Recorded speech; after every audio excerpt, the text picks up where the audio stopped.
नानूराम जी हमारा सगा बड़ा भाई है। कोर्ट में जरूरत पड़े तो बिल्कुल आने के लिए तैयार हैं हम। बापू के पक्ष में बोलेंगे, नानूराम के पक्ष में क्योंकि तो बदमाश है, धोखाधड़ी का मामला बहुत करते हैं। मौका आएगा तो आप न्यायालय में जाके सारी बात स्पष्ट रखेंगे स्पष्ट कहूँ सामने, सरकार के सामने, प्रशासन में भी, कलेक्टर दिल्ली तक वगैरह चलवाते यार। पर गांव में रहते हैं, बिला वजह की दुश्मनी कौन लेगा। आज राजेंद्र सिंह जी के खिलाफ है, वो कल हमारे खिलाफ हो जाएंगे। अरे इसकी ऐसी तैसी इन्होंने हमारे खिलाफ बोले। नमस्कार, मैं किशन साहू आपको शब्द एक्सक्लूसिव की एक खास पेशकश में ज़मीन की जगलरी की एक ऐसी दास्तान सुनाने जा रहा हूं जिसमें दोस्ती के साथ दगा है, झूठ के साथ फरेब है और लालच के साथ हवस है। इस ज़मीन के जुर्म की इबारत रतलाम जिले की पिपलोदा तहसील के ग्राम बड़गढ़ में लिखी गई। इसमें न्याय और पुलिस के साथ झूठ का फरेब का खेल खेला गया। इस खेल की शुरुआत नानूराम पाटीदार ने अपने बेटे दशरथ पाटीदार और बाल मुकुंद पाटीदार के साथ मिलकर की, जिसमें नानूराम ने अपने समधी गौतम लाल पाटीदार और अपने जमाई पवन कुमार पाटीदार को भी घसीट लिया। इस जुर्म का जो गुनहगार है उसने सबसे पहले दोस्ती का कत्ल किया। दोस्त को, गांव वालों को उसने विश्वास में लिया। उसने कहा दोस्तों से कि चल भाई, मैं तेरे, हमारी दो ज़मीनें हैं, उसको विनिमय कर लेते हैं, आपस में अदला बदली कर लेते हैं, दोनों का रकबा एक ही है। दोस्त ने दूसरे दोस्त पे भरोसा किया और दोस्त ने दोस्त का गला काट दिया। ये गला उसने आर्थिक रूप से काटा। उसने एक षड्यंत्र करा। पहले दोस्त से कहा कि मेरी जो ज़मीन है वो मैं तेरे नाम कर दूंगा, तू पहले मेरे दोनों बच्चों के नाम तेरी ये ज़मीन कर दे, और मैं उस जो पीड़ित पक्ष है, जिस दोस्त ने भरोसा किया, जिसके संग दगा हुआ, मैं उस दोस्त से आपको मिलाने ले आया हूँ। ईश्वर सिंह जी बताइए क्या है मामला। हमने 2018 में ज़मीन अदला बदली करी थी, तो बानो आ रही उनके पास थी, बानो हमारे पास थी। तो उसने बोला कि तुम रजिस्ट्री करवा दो, मैं आपको करवा दूँगा वापस। तो हमसे रजिस्ट्री करवा ली, वो रजिस्ट्री नहीं करवा रहा। उसके बाद आपने बात करी तो क्या बोला, उन्होंने क्या कहा? कि वो तो ज़मीन मैंने खरीदी। तो खरीदी तो रजिस्ट्री जो हुई तो उसमें क्या रुपए का लेन देन हुआ? नहीं हुआ। तो उन्होंने किस बेस पे वो कह रहे हैं कि वो खरीदी है? वो अब आगे पलट गया वो के। उन्होंने कितने रुपए में ज़मीन का लेन देन बताया? जब कुछ पैसे लिए ही नहीं अपने तो के। उन्होंने कहीं शिकायत की होगी, कहीं बाद में उन्होंने लिख के दिया होगा कि हमने इतने रुपए में ज़मीन खरीदी? नहीं, कुछ भी नहीं दिया। अच्छा, ये अभी हम इस पड़ताल को शुरू किया है, आगे हम इसमें आगे बढ़ेंगे और जैसे जो तथ्य सामने आते जाएंगे उन्हें आपके सामने प्रस्तुत करेंगे। मेरे साथ इस वक्त है राजेंद्र सिंह जी। राजेंद्र सिंह जी हमें इनका खेत दिखाने लाए हैं। ये खेत का सर्वे नंबर है 848। 848 ये जो सर्वे नंबर वाला जो खेत है, यह अदला बदली में इनको मिला है। राजेंद्र सिंह जी हमें खेत का मुआयना करा रहे हैं जी। कहाँ है खेत का ये सर 848 सर्वे नंबर। ये क्या हुआ था इस पूरे मामले? सर ये आपसे समझौता हुआ था हमें विनियम का। तो हमने 100 सर्वे नंबर 108 की जो भूमि थी मेरी, तो नानूराम को दी थी। नानूराम ने उनके लड़के के नाम से रजिस्ट्री करवा दी और नानूराम ने उनके बदले में को 848 सर्वे नंबर दिया है। तो कोरोना काल होने के कारण, पैसे की व्यवस्था न होने के कारण मैं रजिस्ट्री नहीं करवा पाया। जब मैं रजिस्ट्री करवाने को उसको बोला तो इतना बाईपास सेंसन हो गया था जावरा का, तो उसकी नीयत में खोट आ गई। वो बदल गया है। वो बार बार यही धमकी दे रहा है, जान से मार दूँ, कब्जा छोड़ दे, ये कर दे, सब वो सारी बातें कर, दबाव बना रहा है। राजीनामा कर ले। मैं राजीनामा पैसे लेके राजीनामा नहीं करने वाला, क्योंकि मेरे बच्चों को क्या खिलाऊंगा मैं, यही बात है। इस बात के विवाद चल रहा है, लेकिन वो किसी बात पर समझने के लिए तैयार नहीं है। उसने मेरे साथ बहुत बड़ा विश्वासघात किया। उसने बहुत अंधेरे में रखा उसने मेरे। इस जो खेत है इस पे कब्जा आपका है? जी सर, मेरा ही कब्जा, सन 2018 से मेरा ही कब्जा चला आ रहा है। और मैंने सोयाबीन की फसल बोई थी, वो सोयाबीन की फसल उसकी बता के ज़बरदस्ती दादागिरी से वो फसल भी यहाँ से काट के ले गया। वो अभी वो फसल कहाँ है? फसल आधी उसके घर ले गया, आधी यहीं पे खेल गई। वो उसके घर ले गया। उसके अलावा एक सरकारी स्कूल में भी फसल कुछ रखी हुई, वो क्या है मामला? पुलिस वालों ने शासकीय मतलब सोसाइटी के अंदर डलवाई थी जो फसल, कि दोनों पार्टी इसको हाथ नहीं लगाएंगे। तो वो वहाँ पे पड़ी थी, वहाँ से भी लोग उठा के ले गए। वो कौन लोग उठा के ले गए? गांव के लोग जो थे उठा के ले गए, पता नहीं कौन ले गए, लेकिन ले गए। लेकिन फसल में सन 2018 से अभी तक खेती में ही कर रहा था उस पर। अच्छा, ये खेत का कितना रकबा है? 92 आरी का है। 92 आरी का है ये मैं आपको, मेरे दर्शकों को ये खेत दिखाना चाह रहा हूँ। आपको मेरे साथ कैमरामैन आता है, मैं उनसे कहूँगा कि आप पूरा खेत एक बार दिखाइए।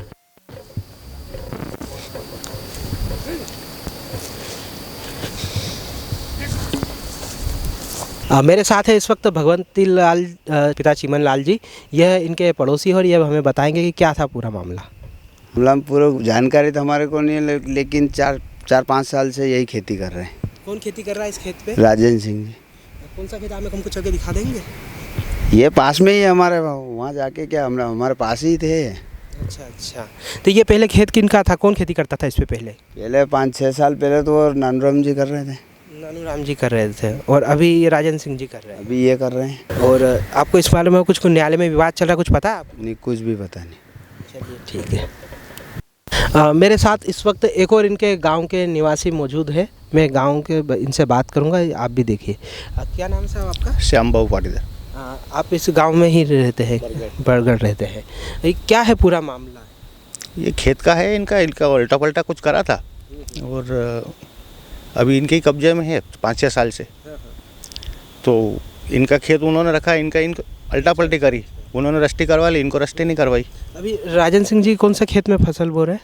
इसी में बोल रहे हैं, यहीं पे जिसका विवाद चल रहा है। अच्छा अच्छा। 848 नंबर का नंबर कंफर्म नहीं है पर होगा, शायद ये भी होगा। बता सकते हैं खेत?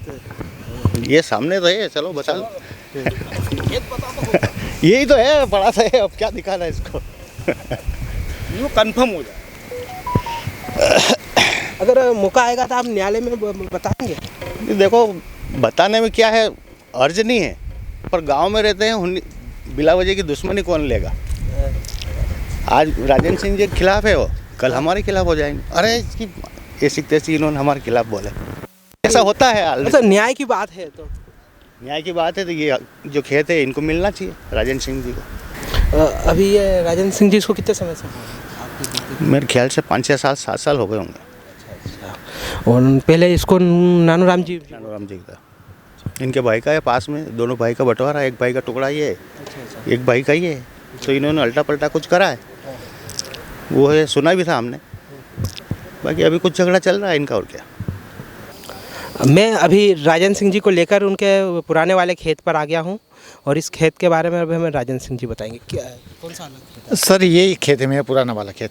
ये जो राय सरसों की फसल खड़ी है, ये गेहूं की फसल खड़ी हुई है। ये वाला हमारा पुराना खेत था, इसी खेत से लेके मैंने विनियम किया था। अच्छा, तो ये जो वस्तु, ये जो खेत की अदला बदली का विनिमय है, इसमें किसी तरह का भुगतान लेन देन हुआ है? नहीं सर, ये रजिस्ट्री की फोटोकॉपी निकाली, इसमें ना कोई नगद लिए मैंने, इसमें हवाला दे रखा उसने चेक का। ये फर्जी का है, मेरा कोई चेक इश्यू नहीं हुआ है। इसके अंदर 12,88,000 रुपए के लेन देन की बात है कि उन्होंने कहा है कि 12,88,000 रुपए इस रजिस्ट्री कराने के बदले दिए गए हैं। और इसके अंदर जो चेक 5 लाख रुपए से ज़्यादा राशि का जो चेक है, 5,30,000 रुपए का अकाउंट पे ही चेक का इसमें उल्लेख है। मैं कैमरामैन जी से कहूँगा कि वो इनको दिखाए। तो ये आपको चेक मिला, आपने कौन से खाते में लगाया? सर मेरे पास चेक मिला भी नहीं तो कहाँ से लगा। तो फिर रजिस्ट्री में उन्होंने चेक का उल्लेख कर दिया है? मैंने स्टेटमेंट निकाल के भी बता दिया, मेरा कोई पैसा इश्यू नहीं हुआ है मेरे अकाउंट में। अच्छा, इसमें फिर आपने भी ये तो इस तरह धोखाधड़ी है, 420 है। तो इन्होंने मेरे साथ धोखाधड़ी करी है, बहुत बड़ा विश्वासघात किया है मेरे साथ, क्योंकि विनियम का मेरे को लालच दिया है इसने। मैंने इनको रजिस्ट्री इनके लड़के के नाम से करवा दी, अब ये लोग मेरे को रजिस्ट्री नहीं करवा रहे। पुराने ये मेरा सर्वे नंबर 108 वाला यही मेरा पुराना खेत है। और ये कितना भूमि है? ये 92 आ रही है के लगभग है। अच्छा, और वो जो भूमि जो आपने 848 ली है वो कितनी है? वो भी 92 आ रही है। तो सिर्फ भूमि से भूमि की पलटी है? दोनों बराबर है, दोनों बराबर होने के कारण हमने विनियम किया था। मेरे साथ इनके एक और राजेंद्र सिंह जी के एक और पड़ोसी आ गए हैं बात करने के लिए। यह हमें बताएंगे कि किस तरह से ये धोखाधड़ी हुई है। क्या नाम है साहब आपका? नंदराम। नंदराम जी, आपका कठे रहना है? बरगढ़। आप इनके कैसे पड़ोसी है? कौन सा खेत के पास में आप इनके? आज ये जो कोचा में खेत है उसके पड़ोसी हूँ। और इस खेत के भी आप पड़ोस में हैं? पड़ोसी है? हाँ, पड़ोसी हूँ। आपका खेत किस तरफ है? ये उत्तर दिशा में। उत्तर दिशा में इस खेत के। तो और उस हमने सुना है कि आप उस वाले खेत में भी पड़ोसी है? हाँ, पवन चक्की लगी है अपने खेत में। हाँ। नहीं, वो अपना है और इनका खेत उनके भाई का बीच में और फिर इनका है। अच्छा अच्छा। तो वो जो खेत की अदला बदली हुई है, तो इस मामले में क्या आपके पास जानकारी है? जानकारी साहब मार हमद में है कि अल्टो पल्टो करी और साहब अदला बदली करी। तो इनके पिताजी थे तो वो बीमार हो गए, तो पैसे नहीं थे तो उन्होंने कहा यार कर ही लगाएंगे। तो इस वजह से रजिस्ट्री नहीं करवाई इन्होंने समय हाँ पे रहते। हाँ साहब, कहाँ कि मजबूरी कारण बीमार भैया अभी रजिस्ट्री नहीं करवाई सके। तो फिर बाद में अणाएँ कराई दी थी मना नाम पे, नहीं कराई। तो अबे जो वो कह के मैं तो अल्टो पल्टो नहीं करियो। अच्छा, इसमें अभी ये खेत को कौन बो रहा है जिस पे आप खड़े हैं? ये दशरथ नानूराम जी वाला लड़का नानूराम जी बो रहा है। और इस पे वो कितने समय से बो रहे हैं यहाँ पे? वो सब अल्टा पल्टी करी उन्हें संसम्मत लिखी तो कोई साहब 4-5 साल से बो रहे होंगे लगभग, ज़्यादा और ज़्यादा समय से ये बो रहे। उसके पहले कौन बो रहा था? उसके पहला इनके पास था ये राजन सिंह जी। राजन सिंह। ये लोग बो रहे हैं। हाँ पूरा सब खेती अनादर थू हाँ। पूरा प्लाट नंबर। हाँ और इसमें और वो वाला खेत जो जहाँ पे जो नानूराम जी का जो खेत है आपके खेत के पास में, वहाँ वाला उस रोड मेन रोड वाला, तो वो उस पर अभी कौन बो रहा है? अभी राजन सिंह जी बोल रहे। राजन सिंह जी बो रहे हैं। हाँ इनके पास वो ये भी 4-5 साल से वहाँ पे बो रहे हैं। हाँ तो अब आपको न्याय को देखते हुए आप क्या कहना चाहेंगे? मैं कहना चाहिए साहब दूध दूध पानी अगर सरकार इंसाफ जो करना चाहे तो अनार खेत है तो अना नाम पे करे। वो नानूराम जी अगर वना खेत भी रहे तो अनार वना नाम पे कर दे, कोई आपत्ति कौन, कोई बात नहीं, ख़त्म ना। अगर नहीं करे तो फिर बाद में अनार तो नाम पे कराओ आप लोग ने हैं। इनके नाम पे जो जगह दे रखी है, इन्होंने पाइपलाइन भर रखी है तो वो इनके नाम पे करवाए। अगर जैसे कि मौका आएगा तो आप न्यायालय में जाके सारी बात स्पष्ट रखेंगे स्पष्ट सरकार के कहूँगा सामने, सरकार के सामने, प्रशासन में भी, कोर्ट में, कलेक्टर दिल्ली तक वगैरह चलवाते यार। ये हमारे साथ थे एक गांव के बुजुर्ग व्यक्ति जो न्याय के लिए इस लड़ाई में दिल्ली तक जाने के लिए भी तैयार है। ज़मीन के जुर्म की इस दास्तान में मैं उस पड़ाव पर आ गया हूँ जहाँ नानूराम के जुर्म के जो गवाह है खुद उनके छोटे भाई रतनलाल पाटीदार जी है। मैं रतनलाल जी पाटीदार से बात करूँगा कि वो ये बताएंगे इंसाफ के पक्ष में कि क्या है पूरा मामला। रतनलाल जी आप बताइए। नानूराम जी और मैं रतनलाल दोनों सगे भाई हैं। बापू विजय राजेश सिंह जी है, इन्होंने और नानूराम जी ने अल्टा पल्टा वो ज़मीन की हमारे सामने। तो वो पाइपलाइन भी हमने हमारी ज़मीन में डलवाई इनको, बापू को उस खेत में पिलाने के लिए, और इन्होंने अल्टा पल्टा की दोनों ने। वो पाइपलाइन जो डाली गई उसका पैसा किसने व्यय किया? ये बापू ने दिया है, राजेंद्र सिंह जी ना, इन्होंने दिया है पैसा। भुगतान हुआ, आपको जानकारी है इसकी? वो इतनी जानकारी थी नहीं, पर 90 की पाइपलाइन डाली उन्होंने, ये पता हमको है। हाँ कि इन्होंने बोला कि यार बादशाह हमारे ये ज़मीन अल्टा पल्टा हो गई है नानूराम जी के ने हमारे, तो कि हम आपकी ज़मीन में होके ने पाइप डाल दें। क्या यार बापू यार बरसात होगी तो क्या थोड़ी कौन सोयाबीन वगड़ेगा तो वगड़ी जाएगा, थाने में मजदूरी दे देंगे आपने, तो कि डाल दें। मेरे को डाल दो यार, गरीब आदमी हो तो हमारे बगड़ने दो, कोई बात नहीं।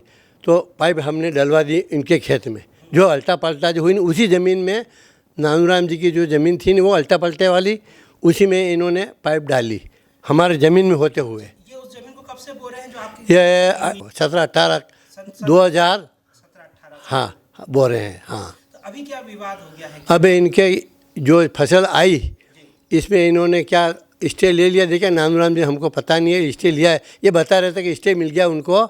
उन्होंने फसल रुकवा के ने वो आधी दूधी काटी और पुलिस आई प्रशासन, तो उसने वो रोकथाम किया। वो आधी तो बिखर गई वहीं फूट के ने आधी बकरी खा गए, ने थोड़ी बहुत बची थी वो यहाँ डाल पंचायत में डाल रखी थी। अब क्या मालूम क्या हुआ, कुछ इसका कोई आगे मेरे को मालूम नहीं है।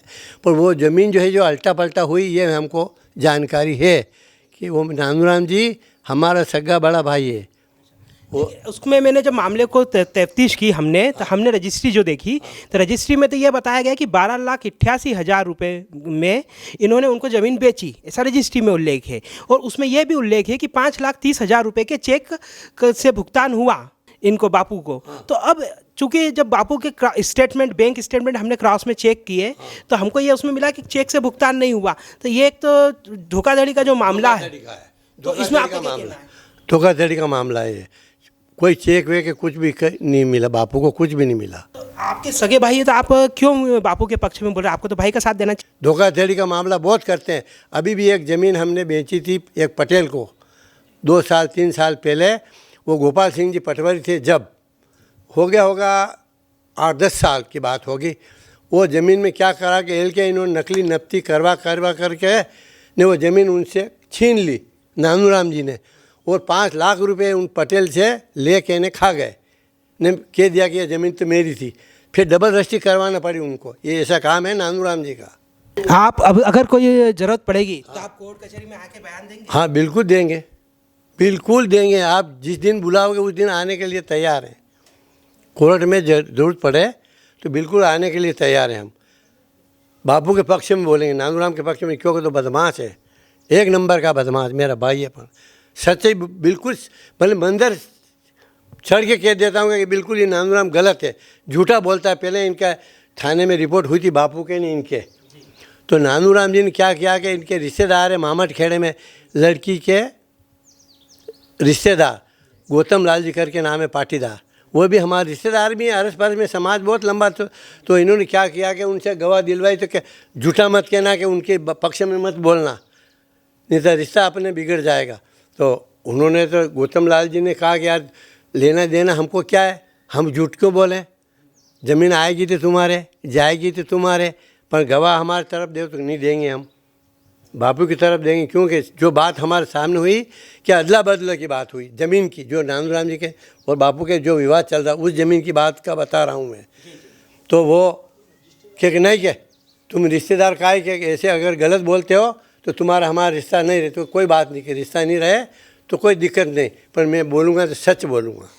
इतना ये बापू ने बोला, तो ये बापू ने हमको सब सुनाया कि यार ऐसे ऐसे यार तुम्हारा भाई, तो तुम जानो यार, वो जाने यार, है तो मेरा भाई, पे हम क्या करें। नानूराम जी की लड़की वहाँ गौतम लाल जी के लड़के की वहाँ शादी कर रखी है ने।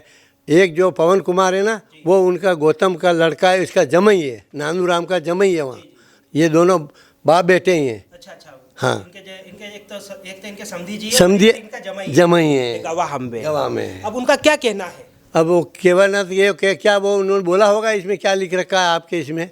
इन्होंने तो इसमें रजिस्ट्री में तो ये है कि इन्होंने पैसे का लेन देन की बात की। पैसे के लेन देन नहीं है, अल्टा पलटे की बात हुई है, अल्टे पलटे की। आपकी जब उनके समधी से और उनके जमाई से बात हुई तो उन्होंने क्या बात बोली? कि यार वो तो तुम्हारा भाई है क्या, तो वो तो यार मानता भी नहीं है और इज्जत का कुछ जानता भी नहीं है। मंदिर चढ़ गया वहाँ भोलेनाथ थाने में जो मंदिर बनता है ना, वहाँ चढ़ गया, होकर खा गया कि मेरे को तो कुछ मालूम ही नहीं कि गौतम लाल जी और उनके। अगर न्याय की बात होगी तो वो न्यायालय में जाके क्या बोलेंगे? क्योंकि देखिए जब ये केस कोर्ट में आगे बढ़ेगा, प्रशासन में जाएगा, तब उनको बुलाएंगे क्योंकि गवाह है, रिकॉर्ड पर रहे। तो आपको उससे कुछ संवाद हुआ होगा तो उन्होंने क्या बताया आपको? क्या हमारे अल्टा पलटा हुआ ना, पर यार कि वो मानते भी नहीं है, नानूराम रिश्तेदार है, वो मानते नहीं है, तब क्या करें यार, उसका तो कोई उपाय भी नहीं है। आपको लगता है कि वो झूठ बोलेंगे कि सच बोलेंगे? वो गौतम लाल जी तो सच बोलेंगे, क्योंकि रिश्तेदार पर पहले उनको जो हुआ ना, तो उन्होंने सच कह दिया कि यार जो हमारे सामने बात हुई वो झूठ नहीं बोलूँगा मैं। पर ये बोला रहा झूठ कि तुम्हारा हमारी रिश्तेदारी है, तो क्यों नहीं बोलते हो झूठ तुम? बापू क्या लगता है तुम्हारे के? ये नानूराम जी का कहना है। यहाँ नानूराम ने जुर्म की जमीन की जगलरी के लिए रिश्ते को, नातों को, संबंधों को, सबको ताक पे रख दिया। पहले उस आदमी ने दोस्ती का कत्ल किया, फिर उसने अपने रिश्तेदारों को इसमें गवाह बनाया। अब उन रिश्तेदारों पे दबाव बना रहे हैं कि वो झूठ बोले, न्यायालय के सामने भ्रामक साक्ष्य प्रस्तुत करें। जमीन के इस जुर्म की पड़ताल में हम यहाँ गौतम लाल जी पाटीदार जी तक पहुँच गए हैं। ये गौतम लाल जी पाटीदार जिस रजिस्ट्री का जिक्र हो रहा है उसके अंदर एक प्रमुख साक्षी है। हम इनसे जानेंगे कि क्या हुआ था इस पूरे मामले में। हाँ, यही हुआ था साहब। हम गए थे जावरा, रजिस्ट्री हुई उस समय, हमारे दोनों बाप बेटे की गवाही है, ये बात है। उनके लेना देना कितने का था और ये हमें मालूम नहीं है सब पूरा। हाँ साहब, अब ये तो हम झूठ नहीं बोल सकोगे, मेरे सामने कितने दिए, लेना देना मेरे सामने एक भी पैसा नहीं हुआ उनका। अभी तक आपने देखा कि ग्राम बरगढ़ में किस तरह से ज़मीन की गड़बड़ हुई। इस षड्यंत्र में शिकार राजन सिंह और ईश्वर सिंह को साधने के लिए नानूराम ने ज़मीन की अदला बदली का लालच दिया और नानूराम के बेटों ने गांव वालों को मोहरा बनाकर माहौल बना दिया कि हमारी राजन सिंह और ईश्वर सिंह से बात हो गई है और हम ज़मीन की अदला बदली कर रहे हैं। राजन सिंह और ईश्वर सिंह दोनों भाई नानूराम और उसके बेटों के आभा मंडल में आ जाते हैं। खुद के पास ज़मीन की रजिस्ट्री करवाने के पैसे ना होने के बावजूद ज़मीन की अदला बदली कर लेते हैं और अपनी मालकियत की भूमि जिसका सर्वे नंबर 108 का कब्जा पाटीदार परिवार को दे देते हैं और नानूराम की मालकियत की ज़मीन सर्वे नंबर 848 का कब्जा ले लेते हैं। कब्जा मिलने के बाद राजन सिंह और ईश्वर सिंह दिनांक 20 जून 2018 को नानूराम के बेटे बाल मुकुंद और दशरथ को रजिस्ट्री करवा देते हैं। यहीं से भरोसे की बेस पाड़ा दे जाती है। इसी समय सिंह बंधुओं आर्थिक तंगी के चलते वे अपने पक्ष में रजिस्ट्री नहीं करवा पाते हैं और इसके बाद कोरोना आ जाने से उनकी आर्थिक स्थिति और ख़राब हो जाती है, जिससे वे रजिस्ट्री करवाने में असमर्थ रहते हैं। वे रजिस्ट्री न होने के बावजूद भी इसलिए भरोसे में थे कि कब्जा तो उन्हीं के पास है और गांव में सब काम आशी विश्वास से चलता है और यहीं से नानूराम को दोस्त को दगा करने का मौका मिल जाता है। साल 2021 के आते आते सिंह बंधुओं की आर्थिक स्थिति में सुधार होता है और वह नानूराम से सर्वे नंबर 848 की रजिस्ट्री अपने पक्ष में करवाने को कहते हैं। नानूराम शुरुआत में आजकल की बहानेबाजी का खेल शुरू कर देता है। इसको लेकर गांव में चर्चा का बाजार गर्म हो जाता है। एक बार ज़मीन की रजिस्ट्री करवाने को लेकर दोनों पक्षों के बीच में गांव वालों के सामने ही चर्चा होती है, जिसके साक्षी के रूप में समृद्ध पिता भेरूलाल पाटीदार और चंपालाल पाटीदार जी ने अपना शपथ पत्र प्रस्तुत किया है और इस मामले के बारे में विस्तार से बताया है। चलिए हम इन दोनों से बात करते हैं। चंपालाल जी बताइए क्या है हुआ था? ये बताया कि दोनों ने अदला बदला किया, हमारे सामने कर लिया और बाद में फिर के रजिस्ट्री कराई बोली मन मालूम को नहीं बा अणाए भादी वह रजिस्ट्री बापू ये कराई दीदी ने कि मैं पूछूँ तो कहे बापू आपने तो के मरकन पयन था तो के फिर कराई देगा क्या दाई रिया। इस मामले में आपने शपथ पत्र दिया है तो ये पूरी बात चर्चा आपके सामने ही हुई थी? हाँ यही हुई थी। चर्चा में क्या बात हुई थी? क्या अदल बदल हो रहा है कि दोनों के पार्टी अदल बदल कर रहे। इसमें कोई रुपए के लेन देन की बात नहीं हुई है इस पूरे प्रकरण में? बदल भैयारी तो बात ही नहीं हुई थी, खाली खेत में अल्टो पलटा बात हुई थी। रजिस्ट्री किसके नाम पे कराने की बात हुई थी? ये बापू के ही करानी थी और वे बालू ने भी कराओ के नानूराम जी कराओ पण ये दशरथ ने कराई दी रजिस्ट्री। नानूराम जी ने अपने बेटों के नाम कराई है? हाँ बेटा रे नाम थी कराई दी थी न आई फिर कही दीजू के अबे के मुँह तो नहीं कराई रोके। क्यों नहीं करा रहे वो? कि वो रोड निकल गया, उसका भाव बढ़ गया। हम अभी पड़ताल में यहाँ तक पहुँचे हैं कि जो ज़मीन की रजिस्ट्री नानूराम जी को राजेंद्र सिंह जी को करानी थी, उस ज़मीन की कीमत रोड निकलने से बढ़ जाने से उनकी नीयत ख़राब हो गई है। मेरे साथ इस वक्त चर्चा में समृद्ध पाटीदार जी हैं। बताइए इसमें अपने क्या भूमिका रही आप? मेरी भूमिका ये रही कि दोनों पार्टी ने बुलाया था, दशरथ और राजू बापू, ईश्वर सिंह और बालू था, नानूराम जी नहीं थी। उन्होंने बोला कि हम दोनों अल्टा पल्टी कर रहे हैं, इनके दरबार की इधर पीत की हो जाएगी और हमारी ज़मीन इधर पीत की हो जाएगी, तो ये रजिस्ट्री हमको करवा देंगे, हम इनकी रजिस्ट्री इधर करवा देंगे। तो दोनों की कोरी ज़मीन थी पहले, तो उनकी पीत की ज़मीन वहाँ हो गई और इनकी ज़मीन पे इन्होंने रजिस्ट्री करवाई नहीं कि थोड़े दिन बाद करवा देंगे। इनके पास पैसे थे ही नहीं तो क्या वह करवा देंगे, हमारे पास नहीं थे। राजेंद्र सिंह के इनके पास रजिस्ट्री के न, उन्होंने दो भरोसा करके उनके नाम पे दोनों बाला दशरथ और बालू के नाम पे करवा दी। फिर के 2 महीना बाद करवा देंगे, तुम पैसे का इंतज़ाम कर लेना, करवा देंगे रजिस्ट्री। वो अब तक रजिस्ट्री नहीं करवाई और खेत हाँक जो उतरा 4-5 साल से वही ला रहे फसल काट के उससे। अब इन दोनों पक्षों के बीच में कुछ विवाद हुआ है जिसमें पुलिस तक बात गई है, क्या हुआ मामला? वो फसल राजेंद्र सिंह, ईश्वर सिंह ने बोई थी और फसल वो दशरथ काट के ले गया। उसमें रिपोर्ट भी हुई थी, थाने पे गए थे, जो फसल वो भी ले गया, यहाँ पंचायत में पड़ी थी। आपने न्यायालय में क्या शपथ पत्र दिया उसके बारे में विस्तार से बताइए। हमने शपथ पत्र यही दिया जो हमारे सामने जो ही बैठ के बात हुई थी अल्टा पलटे की, कि इधर की रजिस्ट्री तुम करवा दो, इधर की हम करवा देंगे। फिर उन्होंने करवाई नहीं। ये समृद्ध पाटीदार जी, इन्होंने हमें विस्तार से बताया कि क्या हुआ था इस पूरे प्रकरण में।